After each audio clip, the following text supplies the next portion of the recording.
Quelle qualité apporte l'assise silencieuse?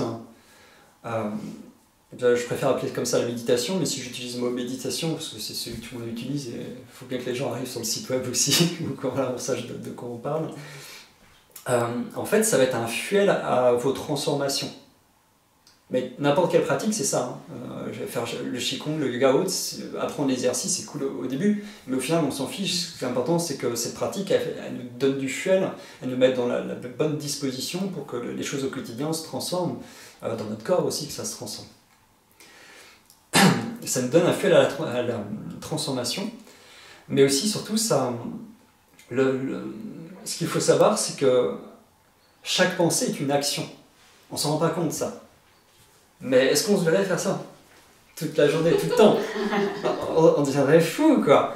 Et le mental, pourtant, on est là, tout le temps. Et ben, on devient fou. Voilà. Et chaque pensée est une action, donc ça veut dire que ça nous fatigue, mais énormément.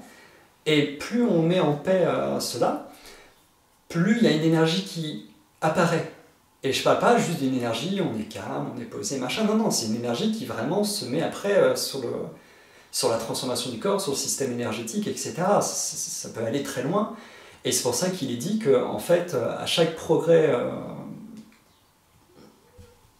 je vais dire spirituel, même chaque progrès même de la psyché, il y a quelque chose qui apparaît dans le corps, dans le système énergétique.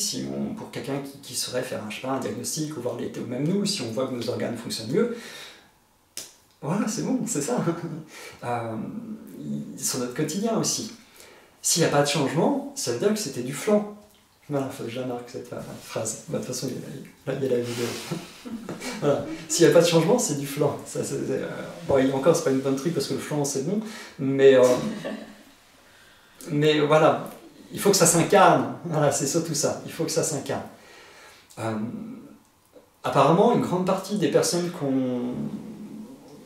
ont réussi à atteindre les stades d'éveil, c'était des pratiquants d'arts martiaux.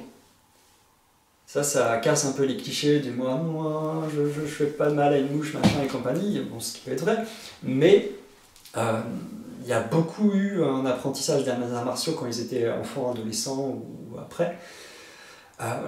Et ça montre bien l'importance de cette connexion avec le corps et de préparer le corps. Parce que si tu prépares pas ton corps, et ton corps il est déclinqué, tu vis pas longtemps, donc tu n'as pas le temps d'atteindre l'illumination. Mais vraiment, il y a vraiment cette notion-là dans la tradition. C'est pour ça que les bouddhistes avaient aussi des pratiques corporelles normalement. Quelle qualité apporte l'assise silencieuse? Ce qu'il faut savoir, c'est que donc, si c'est un mouvement à chaque fois, à chaque pensée, ça consomme de l'énergie.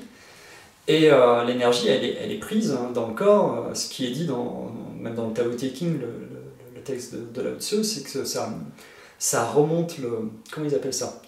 Oui, ça remonte l'énergie des eaux les plus profondes. Les eaux les plus profondes, c'est notre vitalité en fait. Le Jing dont j'ai déjà pu parler.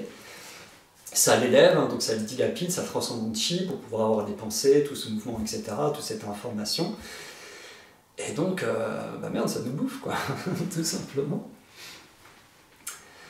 Qu'est-ce que tu nourris, à qui tu donnes ton chi?